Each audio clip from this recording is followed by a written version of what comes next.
교수님, 솔직히 말해서 요즘에 1억 가지고 네. 집 못 산다고 하잖아요. 근데 제가 열심히 1억을 모으면은 네. 집을 살 수 있을까요? 살 수 있죠. 살 수 있습니다. 어떻게 살 수 있는지 한번 볼까요?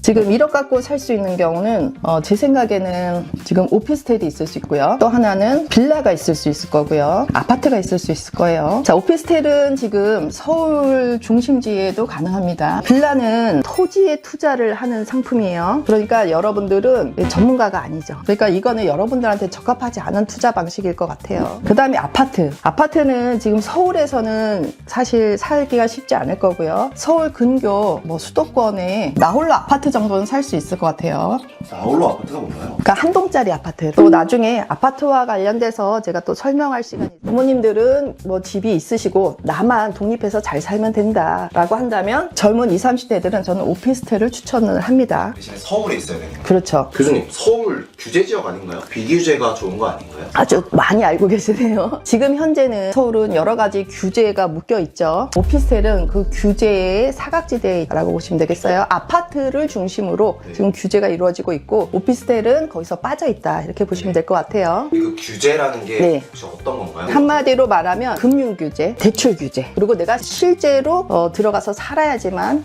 집을 살 수 있는 어떤 그런 규제들이 이루어지고 있다.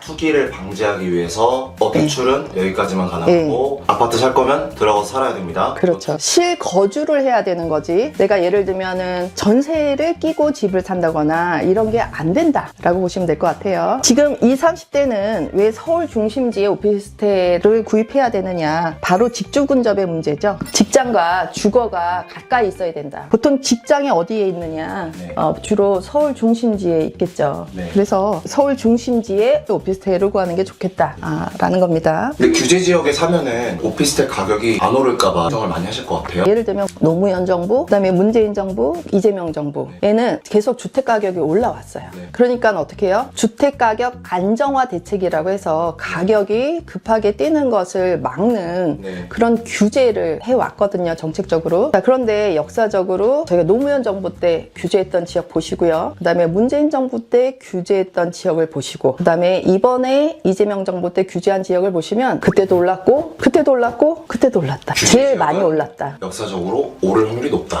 그렇죠. 그러니까 많이 올랐기 때문에 규제 지역이 된 거고, 이는 다시 말하면 규제 지역이 계속 오를 가능성이 많다. 규제 지역이 처음에 어떤 게 있었고 그런 게 있을까요? 2006년도 노무현 정부 때는 버블 세븐 지역이라고 있었어요. 버블 세븐. 여기는 버블이 많다. 그러니까는 사지 마라. 네. 이 집값이 많이 오르는 거는 버블이다. 이렇게 얘기를 한 거죠. 7개의 지역이 어디냐면 강남, 서초, 송파, 목동, 분당, 용인, 평촌입니다. 설명 안 하셔도 될 것 같아요. 그죠? 네. 그 다음에 2017년에 문재인 정부 때는 11개 구를 투기과열지구로 처음에 시작을 했는데요. 강남, 서초, 송파, 강동, 용산, 성동, 노원, 마포, 양청, 영등포, 강서입니다. 거의 빠짐없이 올랐네요. 네. 결국은 중심지로 들어와야 된다. 왜? 사람들이 많이 모이는 곳이고 많이 모이는 곳에 부동산 수요가 있다. 이렇게 얘기를 할 수 있을 것 같아요. 그러면 오피스텔 얘기로 들어와서 네. 보통 대출을 껴서 구매하는 경우가 많잖아요. 네네. 얼마까지 나올까요? 1억 원짜리 오피스텔은 없는데요. 이렇게 말씀하실 수 있죠. 네. 맞는 말씀이에요. 1억 원 갖고는 오피스텔을 못 사지만 우리가 부동산의 좋은 점은 어떤 게 가능하다? 대출을 끼고 살 수 있다. 레버리지가 되는 거예요. 그렇죠. 내 자본 1억이 있으면 결국은 한 3억짜리 집을 살 수 있다. 이렇게 되는 거죠. 대출이 어떻게 되는 건가요? 네, 현금이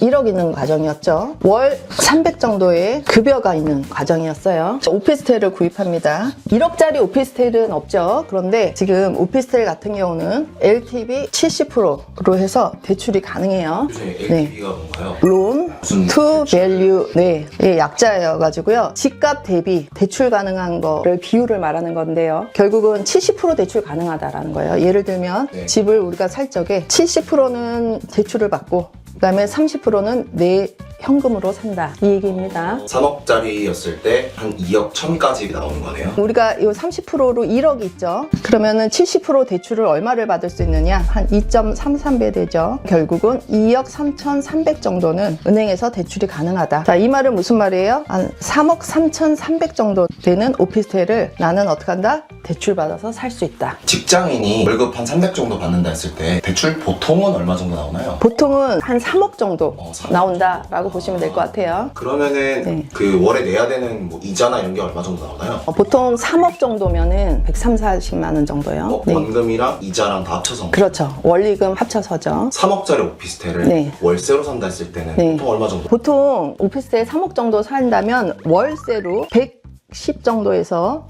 한 150 정도까지도 내셔야 될 거예요. 그러니까 대출을 받아서 원리금을 갚아 나가느냐, 네. 아니면 집을 안 사고 그냥 월세 이렇게 110만 원에서 150만 원을 내느냐의 네. 선택의 문제다라고 얘기를 할 수가 있겠죠. 교수님, 저는 아직 이해가 안 갔어요. 왜 월세를 사는 것보다 네. 오피스텔 자체를 매매해서 네. 가지고 있는 게 더 이득인지. 네, 당연하죠. 10분 만에 딱 이해가 됐다. 그러면 전 국민이 다 오피스텔 사자 할 거예요.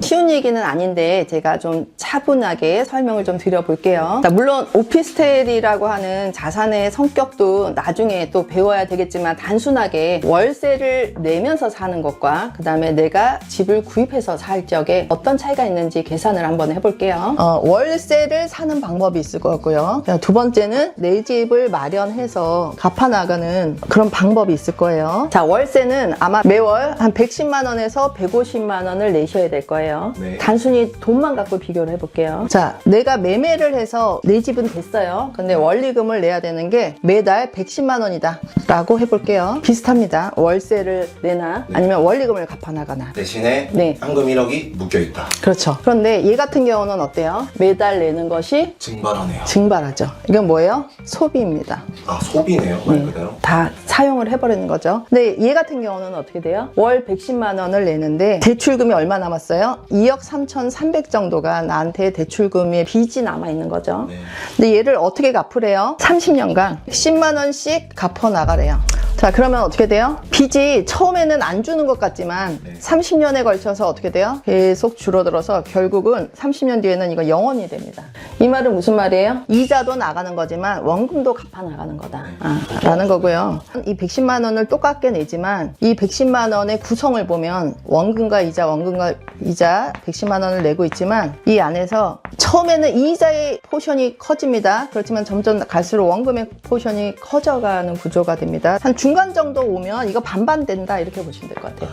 이자를 55만 원 내고 그 다음에 원금을 55만 원 낸다 이렇게 보시면 될 것 같아요. 결국은 이것도 돈을 모으는 방법이죠. 반은 소비, 반은 저축 이렇게 보시면 될 것 같아요. 매매의 경우는 또 뭐가 있어요? 지금 이게 3억 3천짜리 집이었죠. 3억 3천짜리 집이 정상적으로라면 물가 상승률만큼 상승해줘야 맞죠. 네. 그 다음에 그러면 이건 무슨 말이에요? 자본 차익이 있다는 말이죠. 자본 차익이 네. 집값이 오른다는. 그렇죠. 그래서 3억 3천이 뭐 예를 들면 10% 올랐다라고 한다면 3,300만 원이 오르게 되는 거죠. 난 1억분이 없었잖아요. 3,300만 원을 10% 올라주면 번게 된 거잖아요. 내 투자금은 1억분이 없는데, 그죠? 어차피 월세로 냈으면 없어질 돈인데. 네. 그리고 또 한 가지는 월세는 어떻습니까? 월세는 계속적으로 오르겠죠. 오르죠, 네. 왜 올라요? 기본적으로 물가 상승률만큼 올라줘야 되겠죠. 물가가 올랐는데 월세가 안 올라요? 같이 올라줘죠. 그 다음에 두 번째로는 지금 오피스텔의 공급이 3년 전에 비해서 10분의 1 토막으로 줄어들었습니다. 오피스텔이 줄었다는 말인가요? 신축 오피스텔 공급 물량이 올해는 3년 전에 비해서 10분의 1 정도뿐이 안 된다. 이렇게 새로 보시면 안 돼요. 짓는다는 그렇죠. 거구나. 새로 안 짓는다는 거죠. 그 다음에 세 번째는 지금 정부의 부동산 정책이 다주택자는 어떻게 하겠다? 괴롭히겠다? 세금을 많이 물리겠다. 가중해서 부과하겠다라는 얘기예요. 그러면 어떻게 돼요? 월세 매물은 점점 줄어들겠죠. 기존에는 내가 한 집에서 살고 남은 한 집을 남한테 월세로 빌려줬는데 이제 여기 중과한다고 하니 어떻게 해요? 그냥 월세를 안 놓고 그냥 자기 집 한 채로 살게 되는 거죠. 그러면 어떻게 돼요? 원리금은 그렇게까지 상승을 할 여력이 적지만 월세는 더 많이 올라서 나가는 돈 자체도 월세 쪽이 조금 더 오를 가능성이 높겠네요. 당연하죠. 소비로 나가는 금액은 점점 올라갈 수뿐이 없는 구조이고요. 물론 오피스텔이 그렇게 많이 자본 차익이 나지는 않지만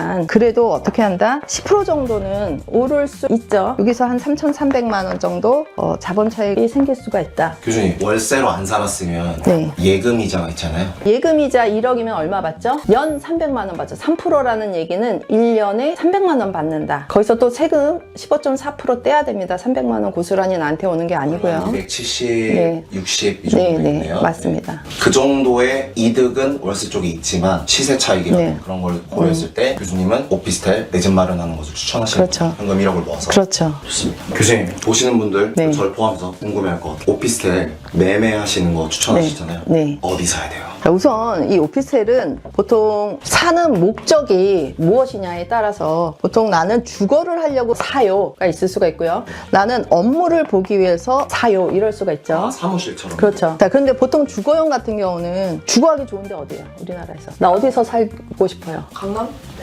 강남이죠, 보통. 강남 좋아하죠.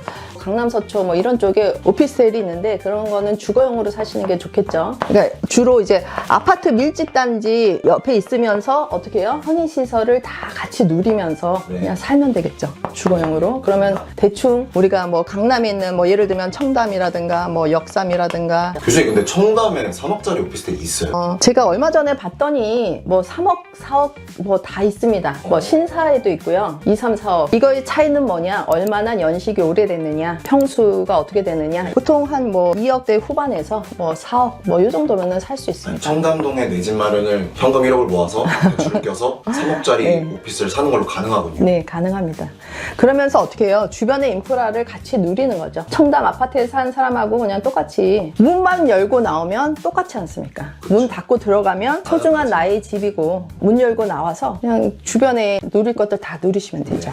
업무용은 업무 밀집 지역에 사시는 게 좋아요. 자, 여러분들 주로 많이 아시는데 어디 있죠? 강남역 주변. 광화문, 뭐 종로, 을지로 다 업무 밀집 지역이죠. 그다음에 뭐 여의도 이런 지역으로 사시면 되겠고요. 둘 다 공통적으로 뭐가 있어야 된다? 다 역을 끼고 있어야 됩니다. 지하철역, 역세권. 역세권. 역을 끼고 있어야 된다. 역에서 가까워야 된다. 아니 하는 역세권에 거죠? 3억을 살 수가 있는 거죠? 네, 가능합니다. 교수님 네. 오피스텔 오르긴 한가요? 오피스텔은 사실은 월세를 받는 수익형 부동산이라는 표현을 써요. 아 네. 수익형 부동산이라는 개념은 뭐냐면 오피스텔 가격은 별로 안 오르고 대신 월세로 수익을 받기 위한 예를 들면 은퇴자라든가 이런 사람들이 선호하는 상품이었어요. 그래서 오피스텔 가격 자체가 오르는 경우는 그렇게 많지는 않으나 그런데 뭐 3억짜리가 하락하면 얼마나 하락을 하겠어요. 그쵸. 이 건축물이 기본적으로 만들어지는데 들어가는 비용이 있는데 네. 그런데 최근과 같이 신축 물량이 한 3년 전에 비해서 10분의 1 토막으로 줄어들었다고 한다면 어떻겠어요? 가격이 떨어질 위험보다는 올라갈 여력이 많아요. 그렇죠. 월세가 계속 오르고 월세 물건을 못 구하고 이렇게 되면 어떻게 하겠어요? 차라리 사자. 이런 사람들이 늘어나겠죠. 오. 차라리 사자. 사람들이 늘어나면 어떻게 돼요? 매매 가격도 오르겠죠. 오피스텔이 가격 방어는 잘 될 확률이 높고 저희가 과거에 한 2020년 정도 전반적으로 유동성도 풍부했고 건축비도 저렴했고 그리고 모든 사람들이 부동산 가격이 오른다라는 환상에 젖어 있고 이랬을 적에는 막 지었습니다. 오피스텔도 막 지었고 최근과 같이 규제가 심하고 한 3년간 공급이 없어 왔고 월세는 계속 오르는 구조가 되면 결국은 어떻게 된다? 매매가도 상승할 여지가 많다라는 겁니다. 최근 또 오피스텔 가격이 조금씩 움직이는 그런 움직임도 포착이 되고 있습니다. 교수님 네. 이 영상 보시고 서울에 있는 오피스텔 사야 되는 건 알겠는데 네. 구체적으로 어떤 거 사야 될까 궁금하신 분들이 있을 것 같아요. 네. 교수님이 직접 봐주시기도 하나요? 직접 컨설팅을 하기도 하는데요. 일단은 여러분들이 안목을 갖는 게 대단히 중요해요. 이 공부부터 해야 된다. 네, 그렇죠. 여러분들이 우선은 공부를 해서 실력을 좀 쌓아놓고 있어야지 이 정보만 갖고 무엇을 산다라고 한다면 결국은 정보는 휘발성이 돼서 날아가 버리고 내가 안목이 있다라고 한다면 그거는 나의 것이 되잖아요. 자, 우리가 도움될 것 같은 책은 나중에 읽더라도 우선 사서 꽂아두고 있잖아요. 그런 느낌으로 알고리즘이 안 뜰 수 있으니까 여러분이 필요할 때 찾아서 볼 수 있게 하시면 되겠습니다. 구독을 꼭 눌러주세요.